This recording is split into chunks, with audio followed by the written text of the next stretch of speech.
मेरी ज़िम्मेदारी बुनियादी तौर पे रेलवे से मुतालिक बात करना है। और आपको पता है कि जब रेलवे के मुतालिक बात करें तो फिर कोई छिड़ जाता है, और जब छिड़ जाता है तो फिर वो मुझे दोबारा अंदर करवाने की धमकियां देता है। अगर मैं ज़्यादा बोल गया रेलवे के हवाले से और दोबारा अंदर हो गया तो ये ज़िम्मेदारी आप सबकी होगी। गुजारिश ये है कि मुस्लिम लीग नून की हुकूमत ने, मुस्लिम लीग नून की वजारत ने पूरी तनदही के साथ काम किया, सनती कारकुनों अपने दयानतदार अफसरों के साथ मिलकर, और रेलवे के तने मुर्दा में एक नई रूह फूंकी। हमें जब रेलवे सौंपी गई थी तो 18 अरब रुपए हमारा रेवेन्यू था साल का। हमने 50 अरब रुपए पे रेवेन्यू छोड़ा जब 50 बिलियन पर एनम रेलवे कमा रहा था। पंक्चुअलिटी इम्प्रूव की, पूरे मुल्क में अपनी लैंड्स को डिजिटाइज करवाया, ई टिकटिंग का इनिशिएटिव था, तमाम वाजबात, अरबों रुपए के वाजबात क्लियर किए अपने मजदूरों के, 13 नए रेलवे स्टेशन बनाए। हमने रेलवे के अंदर तकरीबन 200 लेवल क्रॉसिंग जो थे वो सूबाई हुकूमतों की मदद से उनको फंड्स अरेंज करके उनको वहाँ पे लेवल क्रॉसिंग लगाए, सिग्नल्स लगाए, और बिल्कुल एक नई ड्राइव नज़र आती थी। जो फ़ौज की सप्लाई है उसको 4 टाइम हमने इम्प्रूव किया। इसी तरह हम नए लोकोमोटिव लेके आए, चाइनीज़ भी और अमेरिकन भी, और जो साहिवाल का कोल फायर्ड पावर प्लांट है उसके लिए एक अनप्रेसिडेंटेड कोल सप्लाई ऑपरेशन शुरू किया जो पाकिस्तान की 72 साल तारीख़ में पहली बार था। और इसी तरह हमने कराची लाहौर लाइन, जो डबल लाइन है वो नामुकम्मल थी, उसको मुकम्मल किया। सिब्बी और हरनाई जो 4 ज़िलों को लिंक करती है, वहाँ पे ट्रैक उड़ गया हुआ था 12 साल से, ब्लास्ट की वजह से और सैलाबों की वजह से, उसकी तकरीबन तकमील हो गई थी। लेकिन आप ये देखिए, 20 दिन का ऑयल स्टॉक था हमारे पास। आज जो साहब सबसे ज़्यादा दावे करते हैं और जिन्हें सिर्फ अपना सब्जेक्ट नहीं पता, बाकी हर बात का पता है, 2 दिन का ऑयल स्टॉक रह गया। रेलवे का खसारा तकरीबन जब हम छोड़ गए थे उससे 13-14 अरब ऊपर चला गया। इनकम कम हो चुकी है, ट्रेनें गलीज़ हैं, वाईफाई का निज़ाम तबाह हो गया है, ई टिकटिंग ख़त्म हो गई है तकरीबन। अब किसी को ठेके पे दे रहे हैं क्योंकि सब लोगों को निकाल दिया। जो 13 रेलवे स्टेशन बनाए थे उनमें रेलवे ने लीज़ करने के लिए, चूँकि जदीद स्टेशन है, वहाँ कमर्शियल एरियाज़ रखे थे, वो खाली पड़े हैं। रॉयल पाम जो साहब का क्लब था, हमने एक लंबी एफर्ट करके उसको रिलीज़ करवाया। आखिरी दिन थे जब हम चले गए, खैर मिठाई कोई और खाता और खिलाता रहा, मुझे उस पर एतराज़ नहीं है, पर भाई उस रॉयल पाम साहब का रॉयल पाम क्लब को, उसको लीज़ करो किसी को, वो वीराना बन रहा है और वो रेलवे का एक बहुत कीमती एसेट है। इसी तरह कराची सर्कुलर रेलवे का मुकदमा, मैं पूरी ज़िम्मेदारी के साथ कहता हूँ कि वो सुप्रीम कोर्ट ऑफ पाकिस्तान में रेलवे ने लड़ाई नहीं, क्योंकि ये सोल्यूशन ही नहीं है जिधर ले गए हैं वो रेलवे वाले इस चीज़ को। वो जो रेलवे की लैंड्स का मुकदमा है वो लड़ा ही नहीं गया रेलवे में, और अब 5 साल की लीज़ कोई लेगा ही नहीं रेलवे की लैंड को। और सारा पोटेंशियल तो रेलवे की लैंड्स में था जिसे हम डिजिटाइज कर गए थे और जिसको हम सारी को एक्सप्लोर कर गए थे, छुपी हुई ज़मीनें भी सामने आ गई थी। इसी तरह आज अरबों रुपए के वाजबात है रेलवे के मजदूरों के, वो इनकी जान को रो रहे हैं, सनती अमन ख़तरे में है। 10 चाइनीज़ लोकोमोटिव लॉक कर दिए हैं कि इसकी मेंटेनेंस के पैसे नहीं हैं। 4 से 6 अमेरिकन लोकोमोटिव जो 50 करोड़ की मशीन है वो टोटल डैमेज होकर खड़े हैं, उन्हें ठीक करने वाला कोई नहीं है। ये मैं आपको बता रहा हूँ, मैं इस पर पूरी रात बात कर सकता हूँ, लेकिन 2 मिनट में ख़त्म करना है इसको।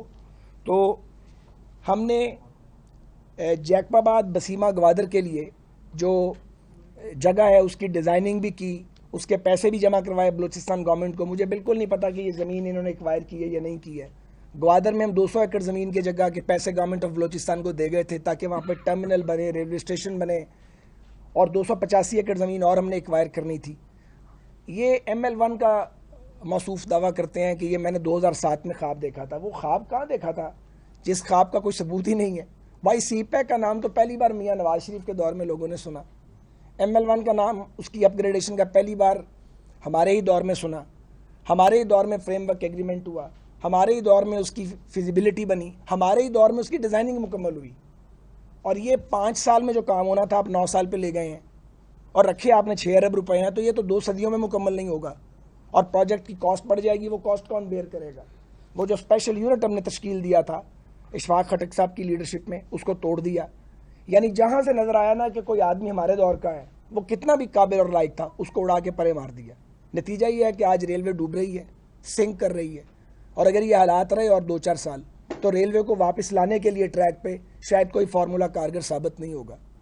मैं तो ज़ाती तौर पे रेलवे की निजकारी का मुखालिफ रहा हूँ और मेरी हुकूमत ने भी हमारी मदद की और हमने देसी फार्मूले से और देसी टोटके से उसको चला के निजकारी के ख़तरे से निकाल लिया था।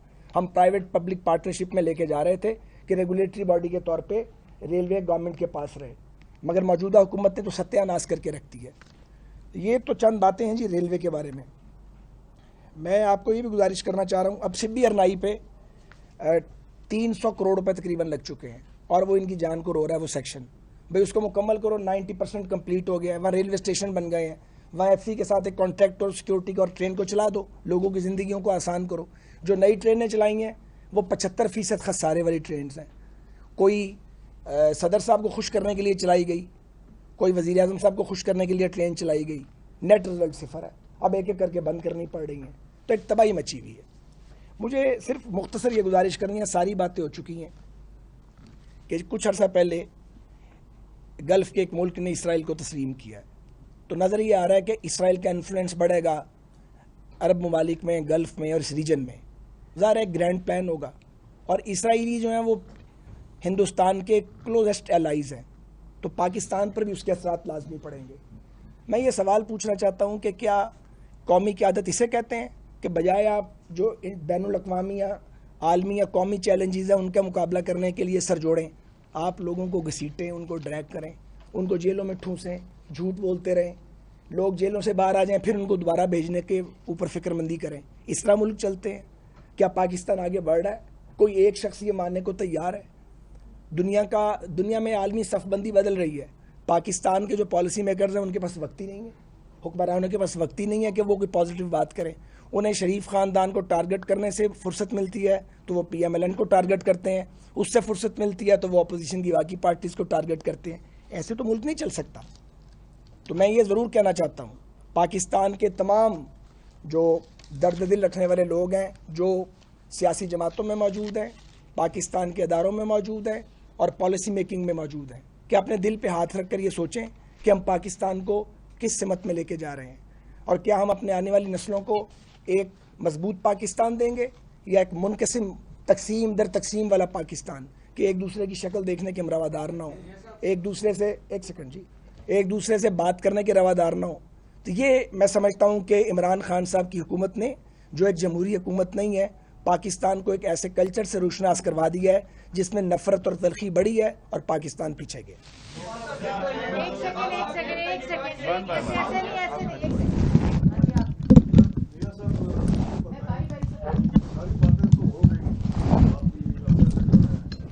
सारी बातें हो गई तो फिर अब सवाल किस बात का?